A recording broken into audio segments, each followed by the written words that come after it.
La parole, Monsieur le Président. Eh ben, on vous applaudit. Merci, Monsieur Benhamish. Juste pour vous dire que je pense que les membres du jury sont d'accord avec moi que vous avez pris plus d'une heure pour exposer un très, très, très, très long parcours. Évidemment, moi, sans transition, je vais commencer par passer la parole à notre ami qui vient de Msila, Monsieur Merzouk. Professeur Merzouk, vous avez la parole. Je vous remercie, Monsieur le Président.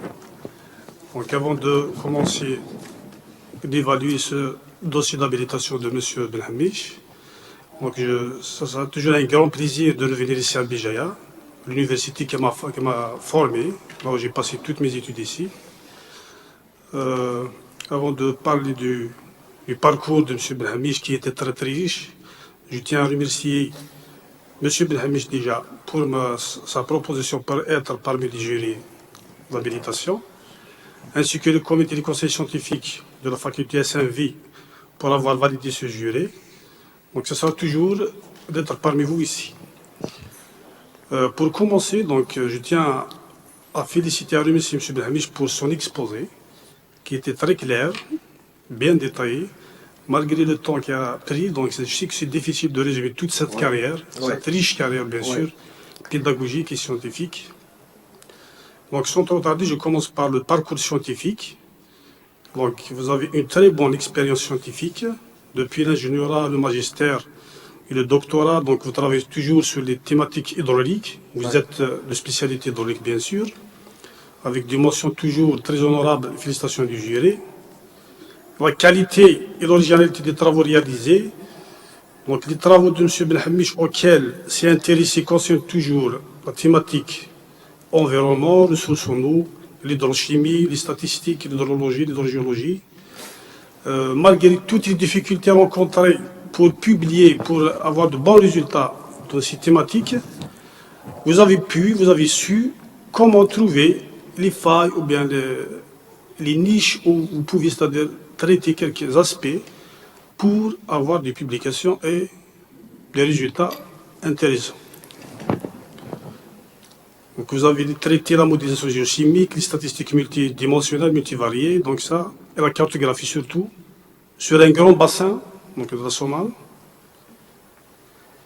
Donc sur tout ça, donc, M. Benhamish est à féliciter pour tous ses travaux et sa volonté d'y aller jusqu'à l'aboutissement de sa mission.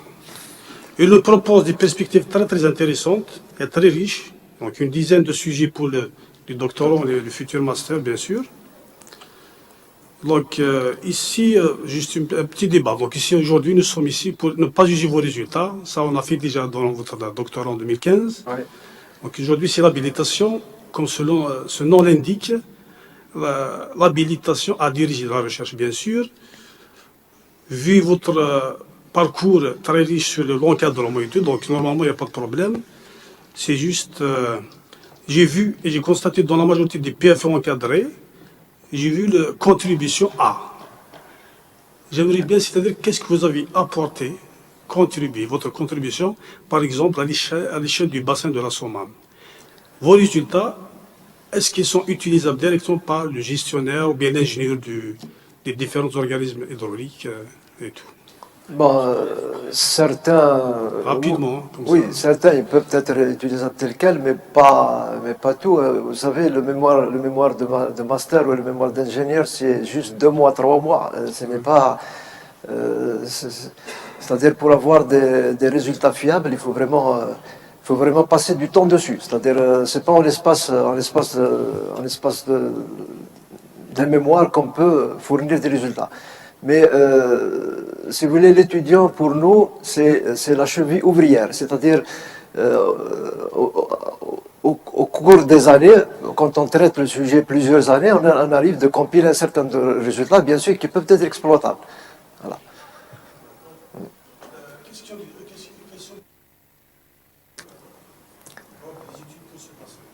Ah, ben, les difficultés elles sont nombreuses chez nous, il n'y a que ça. Il n'y a que des difficultés chez nous.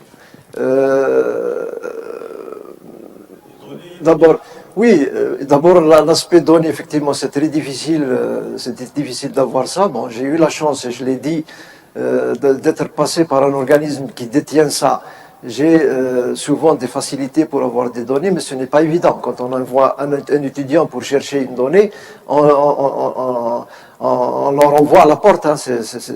Surtout maintenant que ces organismes-là sont devenus autonomes, ils se nourrissent à partir de ces données-là. Donc si vous voulez avoir une donnée, il faut la payer. Il faut la payer parce que les organismes ne peuvent plus continuer à travailler gratuitement. Et d'ailleurs, c'est ce qui a fait la déchéance de la NRH maintenant. La NRH est en train de se fermer. On fait plus de travaux, on fait plus de, c'est pas évident, oui. J'ai vu dans vos perspectives, vous parlez beaucoup du CARST. Oui. Est-ce qu'on peut dire que le dossier de bassin national Soudan,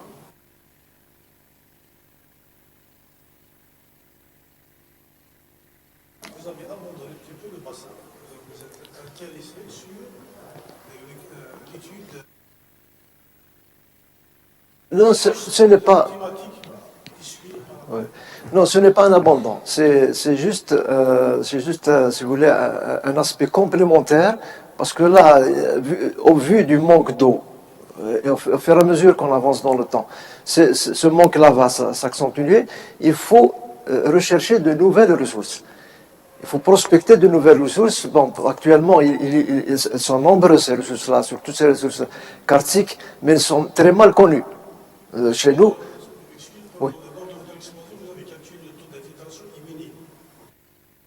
Oui, oui, oui. Oui, oui, oui, oui. Effectivement. Dans les perspectives, est-ce que ça ne devrait pas demander ou bien suggérer d'instaurer de nouvelles stations hydrométriques pour sur le bassin justement. Oui, Parce c'est qu'il un souhait. il manque beaucoup. Donc toujours si des Haya, si des Aïch. C'est un souhait. C'est mais bon. localement, au niveau de Béjaïa, déjà. Moi, je vous dis déjà, les stations qui existent, elles sont abandonnées. Les stations qui existent, elles sont abandonnées parce que c'est le mode de gestion de ces stations-là qu'il faut revoir. Parce que nous avons commencé dans le temps, on avait commencé par des bénévoles, parce que quand on n'a pas un bénévole, c'est un garde forestier, il a un pivomètre à côté de lui dans la forêt, on lui demande de faire des prélèvements, mais il le fait gratuitement. Mais maintenant, on ne peut plus les gens ne peuvent plus se permettre de travailler gratuitement. Tout travail mérite salaire, et c'est ça qui ne veut pas se mettre en place. D'accord? La seule station qui fonctionne dans le bassin actuellement, c'est la station de l'aérodrome. Et pourquoi cette station fonctionne? Parce que si la station ne fonctionne pas, les avions n'atterrisseront pas. D'accord? Ne peut pas atterrir parce que la station, elle est utilisée uniquement pour la navigation aérienne, Ok. pas pour l'agriculture. Donc on passe aux compétences et aptitudes scientifiques de M. Benhamish. Donc il est membre du labo, de l'équipe Eau et Environnement de Al-Tarabiès de Béjaïa. Il fait partie de plusieurs projets nationaux et internationaux. Donc j'ai dénombré ici donc 8 projets nationaux et 4 internationaux. Donc la majorité sont achevés. Donc, Oui. Justin qui n'a pas apparemment. Vous avez publié 2 articles et un chapitre dans un livre. Donc c'est une production scientifique acceptable, moyenne, n'est pas vraiment riche, à cause de votre temps prépare l'administration Voilà. et la pédagogie, bien Je sûr. l'ai dit. Ça, Je l'ai c'est dit, compréhensible. Je l'ai dit. Mais comme ça, je vous donne comme un exemple pour les anciens enseignants et tout. Donc vous avez armé d'une bonne volonté. Vous avez pu, c'est-à-dire arriver à ce stade. Donc toujours à féliciter. Donc tous ces éléments, vous avez participé avec des congrès nationaux et internationaux, valide de tes compétences sur les aptitudes scientifiques. Donc pour revenir sur les perspectives et les résultats de recherche, un certain temps, vous avez cité un projet de recherche sur la recherche de la nappe. Oui. Après, on ne le voit pas dans les perspectives. Quels sont les résultats que vous avez obtenus par rapport au projet de la recherche de la nappe? C'est-à-dire, concernant ce projet-là, pratiquement, c'est tout ce qu'il y a dans ma thèse, un petit peu, qui va dans ce sens-là. C'est ça ce qu'il faut valoriser. C'est-à-dire, maintenant, il faut prendre la décision. Faut-il laisser ces nappes-là se remplir telles qu'elles se remplissent actuellement, avec de l'eau de D'ailleurs, ma pluie question, et des c'est eaux usées. quelles sont les techniques que vous proposez pour justement la recherche? Bon, ce que je préconise beaucoup plus, c'est l'épuration de l'eau. Est-ce que, vous, est-ce que C'est ça. vraiment l'épuration des eaux usées, Oui, c'est la mieux placée pour la recherche de la nappe? à mon avis, je pense que c'est la voie de salut. Parce que là, si vous voulez, si on continue comme ça avec ces Mais il y a toujours risque de la contamination par les éléments bon, là, il traversés. faut faire de sorte pour qu'il n'y ait pas de contamination. Il faut faire de sorte étudier. parce que là, actuellement, avec les scénarios climatiques qu'on est en train de vivre, il y aura de moins en moins de pluie, ça veut dire de moins en moins d'eau. Et je pense que la seule alternative serait de récupérer cette eau-là qui est utilisée, le peu d'eau, et l'épurer, alors qu'on ne le fait pas actuellement. Moi, personnellement, je pense que pour l'agriculture, ça donne de bons résultats, bien sûr, Oui. puisqu'on irrigue déjà directement avec les eaux usées, Oui, malheureusement. oui, oui. Mais pour les eaux épurées directement injectées, donc il faut bien étudier l'effet. Et l'écoulement souterrain, oui. interaction souterrain et surface pour voir vraiment est-ce qu'il y a vraiment une technique, ou bien par infiltration, installation des bassins d'infiltration, des eaux des barrages à côté, ou bien sur la nappe. Pardon, si on peut déjà enlever la part de l'eau qui est consommée par l'irrigation, c'est-à-dire par l'agriculture, rien que ça, avec les eaux usées épurées, ça peut nous économiser de l'eau pour le potable. D'accord? Parce qu'il faut comprendre que le gros de l'eau en Algérie, le gros est utilisé pour l'irrigation. Il en a pour l'irrigation. Et si on enlève cette part-là, en la remplaçant par de l'eau usée épurée et réinjectée, ben, on peut éventuellement utiliser les eaux de barrage uniquement pour la boisson, éventuellement pour les process industriels. Pour les perspectives sur les aquifères karstiques qu'on a parlé déjà, Oui. pour les travaux à parenthèse, quels sont les résultats principaux que vous avez obtenus après la thèse, c'est-à-dire l'article de l'habilitation? Oui. Bon, Vous avez utilisé surtout les ondes de LED, c'est ça? Oui, oui, c'est-à-dire le résultat qu'on est arrivé, c'est que l'Algérie ou bien le bassin de la Soumane en particulier, il ne travaille pas dans un vase clos. C'est-à-dire il y a une influence de tout ce qui se passe un petit peu dans le monde. C'est ça ce qui a été démontré à travers. C'est-à-dire il y a une influence des changements climatiques qu'il y a dans l'ensemble du monde et c'est le même phénomène que nous avons ici. Même si sur cet exemple de la Soumane, c'est un phénomène local, mais il démontre, parce que là, je n'ai pas montré le chapitre concernant, si vous voulez, concernant la variation climatique ou l'impact de la variation climatique sur les ressources en eau, mais on est en train d'assister à une désertification, c'est-à-dire les isoyettes de pluie par rapport au sud, du sud par rapport au nord, ils sont en train d'avancer, ils avancent vers le nord. On a de moins en moins d'eau. D'accord. Et ça, je pense que c'est un phénomène qu'il faut prendre en considération si on veut, si vous voulez, si on veut être dans le train, hein, si on veut évoluer comme les autres. D'accord. Toujours à propos des ondes de LED, est-ce que la modélisation par ondes de LED, elle prend en considération le comblement des lacunes ou bien il faut déjà calculer et combler les lacunes, homogénéiser les données Si vous voulez, l'ondelette, elle s'occupe beaucoup plus de dépasser les difficultés rencontrées par l'application de la transformée de Fourier. Parce que le Fourier, il utilise comme paramètre un phénomène par rapport au temps. D'accord? Alors que l'ondelette, si vous voulez, elle va au-delà, justement, elle traite les discontinuités. Parce que dans les phénomènes climatiques, vous avez énormément de discontinuités qui ne sont pas uniquement liées au temps, mais sont liées aux fréquences. C'est ça ce qui est beaucoup plus utilisé. Ça veut dire qu'il y avait un outil jusqu'aux années 80 qui avait ses limites. C'est vrai, c'est un très bon outil, c'est le transformé de Fourier. Mais à partir de là, on s'est rendu compte, surtout dans les phénomènes climatiques, qu'il y a énormément de discontinuités qu'on ne peut pas gérer avec l'application de la transformée de Fourier. C'est pour ça qu'on a mis en place, si vous voulez, cette ondelette-là. Et cette ondelette, elle montre, si vous voulez, les cassures ou bien les ruptures qu'il y a par rapport au Donc, elle phénomène. traite toutes les données, les types de données, mensuelles, annuelles, interannuelles. C'est les mensuels. Les mensuels. C'est les mensuels. C'est les mensuels. Je vais juste vous citer un exemple pour éclaircir.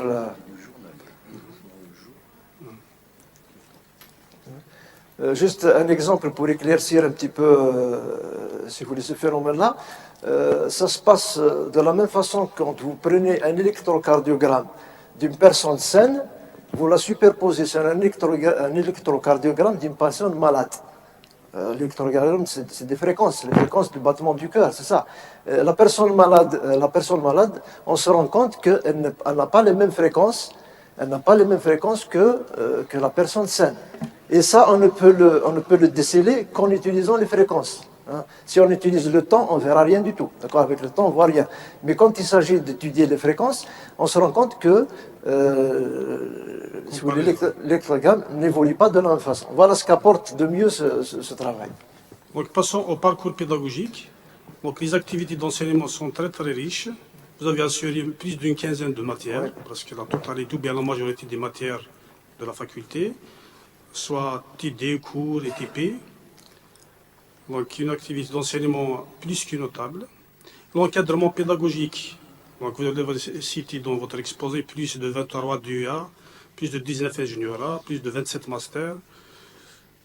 Donc vous montrez que votre volonté à transmettre toutes vos connaissances aux étudiants, bien sûr.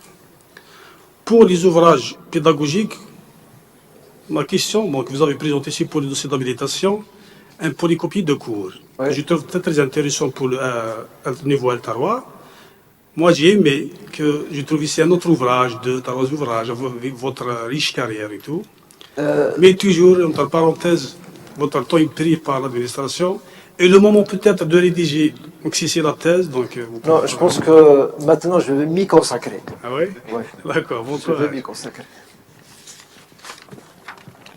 Bon, les responsabilités administratives, donc vous avez occupé pas mal de postes pédagogiques et scientifiques.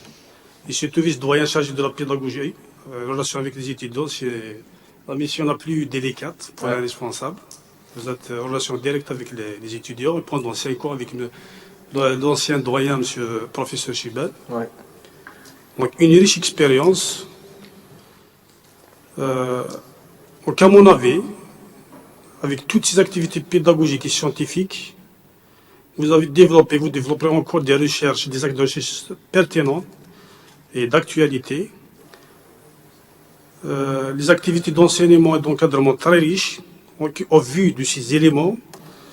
Donc, moi personnellement, nous avons besoin de vous encore. Les étudiants ont besoin de vous et toute la famille universitaire a besoin de vous. Je peux témoigner de votre modestie, de votre disponibilité, votre simplicité, donc, votre élégance. Donc, pour cela, un avis personnel, je vous demande de patienter encore et de ne pas poser votre dossier de retraite, d'avoir encore besoin de vous. Sur ça, je vous félicite et bonne continuation. Merci. Bon courage. Je vous rends la parole, Monsieur le Président. Merci, monsieur. Donc, je vous remercie, professeur.